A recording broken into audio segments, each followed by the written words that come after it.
സംഗീതം അറിയുന്തോറും അകലം കൂടുന്ന മഹാസാഗരം. അലഞ്ഞിട്ടുണ്ട് അതും തേടി. നിലാവിൽ യമുനയുടെ കരയിൽ നക്ഷത്രമെണ്ണിക്കിടന്നവന് ഒരു വെളിപാടുണ്ടാകുന്നു. എന്താ?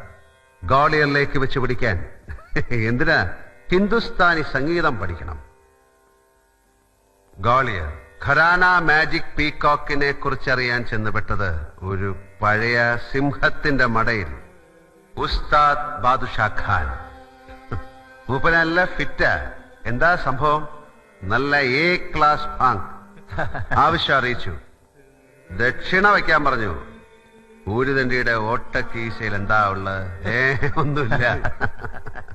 സംഗീതത്തിന്റെ ആദ്യാക്ഷരങ്ങൾ പഠിപ്പിച്ച അമ്മയെ മനസ്സിൽ ധ്യാനിച്ചുകൊണ്ട് ദർബാർ രാഗത്തിൽ ഒരു സാധനം അങ്ങോട്ട് അലക്കി. പാടി മുഴുവിക്കാൻ വിട്ടില്ല. ഇങ്ങനെ അങ്ങോട്ട് ചേർത്തങ്ങോട്ട് പിടിച്ചു.